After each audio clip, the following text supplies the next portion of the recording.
EP ที่3เนาะต่อกันโดยที่ว่าลูกๆอยากมาซื้อปึ้มอยู่พาซ่าเนาะเกิดเลยว่าพาเพิ่นมาเลาะพาซ่าอยู่พาซ่านี่ก็จะมีแบบว่าอันทางยางบอนช้อปปิ้งอีหยังประมาณนี้นะทุกคนเนาะวันเสาร์อาทิตย์นี่จะมีคนมายางเลาะอย่างหลายได้อากาศนี่สีครึมๆซื่อๆแต่ว่าฝนบ่ตกฮ้อนแต่ฮ้อนมานั่นนี่นะช่วงนี้ก็เป็นช่วงแบบเบอร์คัพว่าอหยังเซียนนะคนกับพากันแบบว่ามายางเลาะเล่นกับเจ้ามาแบบว่าแต่ต่างลาดต่างอย่างนะมายางเลาะเล่นช้อปปิ้งอย่างก็หลายได้ทุกคนเนาะมีมูด้ากับทักเข้ามาถามอยู่ว่าอุ้ยบ่ไปเบิ่งเตะบานว่าบ่เห็นเมสซี่ว่าหยังเห็นกับเจ้ามาซ่อมบานยวนรัดได้อยู่เมืองได้อยู่ก็เห็นรถขบวนอยู่แต่ก็บ่เห็นดอกแม่นไผเมสซอกเมสซี่ก็บ่ได้แบบอีหยังเอาแท้ว่ากับมักบานเนาะต้องเป็นคุณสามีเด้อเนาะ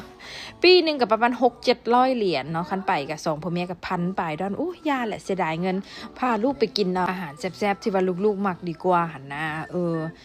ก็จะมาซ่อมบานมาหยังอยู่อันเมืองได้อยู่นี่แหละพวกเมสซี่พวกอีหยังอย่างทีมอย่างกับจักก็บ่ฮู้ดอกเห็นผัวบ้าอยู่ก็อ้อไปซั่นล่ะเนาะลูกๆเพิ่นอยากได้ปึ้มบ่ฮู้ว่าอยากได้ปึ้มหยังแต่ว่ามันปึ้มห้านปึ้มตัวนั้นน่ะนะมันที่ว่าห้านใหญ่ที่สุดมันอยู่พาซ่าเป็น3สั้นห้านปึ้มนั่นเลยขึ้นเล็บไปแบบกว้างใหญ่เนาะแม่นี่แบบว่ายางซ่าก้นหมู่ลูกกับพ่อนะเข้าใจว่าแม่ยางนำก้นข้ามไฟแดงไปแหละแม่ยังบ่ได้ข้ามจ้าเหลียมาแล้วเมียเด๋ผัวกับลูกก็เลียมาแม่เด๋แม่ยังบ่ได้ข้ามจ้าเพราะแม่ยางซ่าเนาะเจ็บหลังได้ยางซ่ายางไวบ่ได้นะเนาะแต่คือบอกให้ทุกคนฮู้แหละเจ็บย่างกับเจ็บด้านนะเนาะเป็นเกือบ2 อาทิตย์แล้วยังบ่เซาแล้ววันอังคารนี่ก็ด็อกเตอร์นัดไปจัดกระดูกอีกเนาะแต่ไว้พอเพิ่นย่างไวเพื่อไปเทคแคร์ลูกแม่นี่ขอย่างซ่าเพื่อจับกล้องก็อย่าไปเนาะแล้วเฮาก็ฮอดห้านปึ้มแล้วเนาะห้านบักย้ายบักกว้างๆเป็น3สั้นเนาะบ่ฮู้ว่า3สาวเพิ่นสิพากันมาซอกปึ้มหยังบ่จักแหละอยากได้ปึ้มอีหยังบ่จักบนพอกับแม่มาก็เลยว่าพามาเนาะแต่อีแม่นี่โอ้ยเวียนหัวอีแม่นี่อ่านบ่ได้เลยแม่นะมีแต่ภาษาปากีส อีแม่นี่ขอได้จับกล้องยายนำก้นลูกเนาะ2พ่อแม่ก็ต้องได้แยกกันพ่อหันเบิ่งอีกผู้นึงไปซอกปุ้มอยู่บันนึงแม่ก็มาเบิ่งอีก2คนอยู่ซอกปุ้มอยู่ชั้น2ซอกปุ้มอยู่ชั้น3ประมาณนี้นะจักบ่ฮู้ว่าพวกเพิ่นอยากได้ปุ้มอีหยัง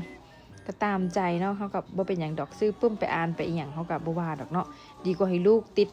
โฟนติดiPad ติดเกมติดหยังหั่นน่ะเนาะมื้อนี้ก็ว่าเต็มที่ให้ลูกเป็นเวลาของลูกเนาะโดนๆเทื่อนึงมื้อนึงเทื่อนึงออกมาเลาะหันนี่หลายก็บ่ดีได้เสียเงิน หมอนี่ดิเด้ก็เสียเงินเลยเด้สิมีหยังเด้ละหมอนี่ก็เสียเงินอีกละได้เลโก้อีกละหมอนี่นะหมอมักจ่ายเงินไปเลโก้แลนด์ก็ได้เลโก้ละมาหันปุ๊บเห็นเลโก้อีกก็อยากได้อีกแม่นบ่หมอนี่หมอนี่เราบ่กูดปานใดได้เนาะแล้วมันหมดเลโก้and a lot Lego โอ้แม่นว่าโอ้ยซื้อหลายกับซื้อหลายกับเปลืองเงินเนาะเห็นแม่พากเสียงก็อยากมาพากเสียงน้ำมาเบิ่งคลิปแล้วก็พากเสียงน้ำโอ้ยเนาะให้แต่พออุ้มเบิดนึงน้ำทาเมื่อยคันเห็นของลินแล้วก็เศร้าเมื่อยแล้วไปจับเอาเครื่องเล่นแล้ววุ่นวายได้แล่นน้ำตัวนี่แหละนี่ตัวน้อยๆนี่แหละย่านเขาเหยียบบ่แม่นน้อยก้นหมู่ แล่นใส่อันหั่นแล่นใส่อันนี้ได้บ่ได้ธรรมดาได้คนน้อยนี่ย่านไปเฮ็ดปึ้มกับพังเลือกตัวนั้นเลือกตัวนี้แม่จะได้บอกว่าเลือกหลายบ่ต้องซื้อเลือกหลายบ่ต้องเอาไปย่างหนีกับบาทเลยยันบ่ได้ยันแม่บ่ซื้อให้แต่ว่าก็บ่แพงดอกประมาณ20ปลายก็ดอนนี่แหละเลโก้เพิ่นนี่นะแล้วก็เอามาสะอยู่บ้านนี่แหละเต็มบ้านย่างก็เหยียบเจ็บตีนไปหมดนี่นะ เก็บทำความสะอาดก็บ่ให้เก็บเก็บแล้วก็ให้กับเจ้าเขาดูฟอดดูฝุ่นแล้วก็ยังเอามาสะคือเก่าเพิ่นมักแบบนี้มันเล่นสบายใครแต่ว่าห้านปึ้มหันกับมีสตาร์บัคมีบอลกินน้ำกินขนมกินอีหยังหั่นน่ะให้เฮาแบบนั่งท่าแบบก็เจ้าเลือกซื้อปึ้มซื้อหยังก็เมื่อยยางน้ำก้นแล้วก็เลยมาขอมานั่งอยู่สตาร์บัคเอาสุดท้ายก็จบสุดท้ายก็ได้ปึ้มกันแล้วคนละ2หัว3หัวก็ว่าไปหมอน้อยนี่ก็ได้ขนมเนาะแล้วไผเป็นคนจ่ายเงินก็คนจับกล้องนี่แหละจ้าเป็นคนจ่ายเงินหิวนุงตุงยิงได้ปึ้ม5-6หัวไปให้มันได้ใจลูกซะเนาะเพราะว่าจังไหนก็หับปากกับเจ้าแล้วก็เจ้าก็แบบอยากได้มาดุลแล้วจังเสียนเนาะแล้วก็พากันยางเล่นน้อยนึงยางเล่นยางอย่างบนนี่แหละที่แบบว่านักท่องเที่ยวมาหรือว่า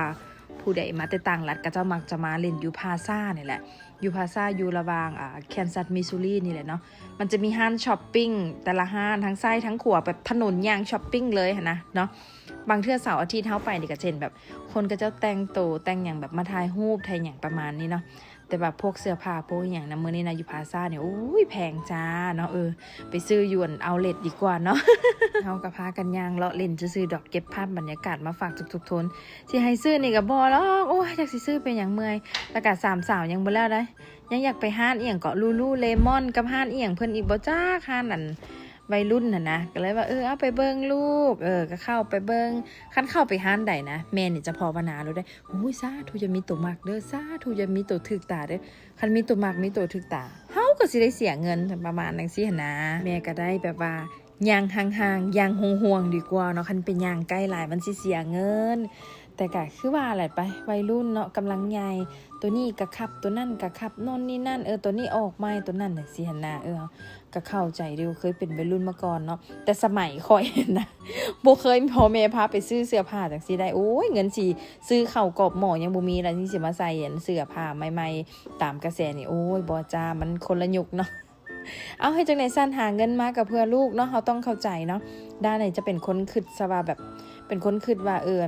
ตัวยังน้อยตัวอยากได้ก็บ่มีเงินซื้อกันนั่นนี่สินะก็บ่อยากให้ลูกแบบเป็นคือตัวเองพอหาได้ก็ซื้อให้ลูกประมาณฉะนั้นย้ำแต่หาบ่ได้เฮาก็บ่ได้ซื้อให้สินะเฮาก็บอกกับเจ้าก็เข้าใจอยู่เพราะกับเจ้าก็ใหญ่แล้วเนาะแต่เจ้าก็ฮู้ว่าอีหยังควรบ่ควรบ่แม่นแบบสิวนเอาคือเด็กน้อยบ่เนาะอันเขาเจ้าก็อุ้ยมัมมี่ฮันจิฟฟานี่แอนด์โคเพิ่นเย้ยแม่เข้าไปบอกมัมมี่โอ้ยยันแหละลูกเฮาเบิ่งแต่ป้ายก็ฮู้แล้วว่าแฟ้งลาย เฮาบ่ซื้อดอกลูกว่าเฮาเอาเงินไปกินข้าวกินซูชิอีหยังแซ่บๆเอาซะลูกเอ้ยก็เลยว่าถึกเลขพาบ่บ่เลยมันกล้าเรียนไปแม่สิพาเขามาซื้อเพิ่นก็พากันฮัวเพิ่นมักเว้าหยอกแม่อันหันอันนี้หั่นนะอีมันจะมีห้านลุยวิตตองพร้อมห้านลุยวิตตองห้าน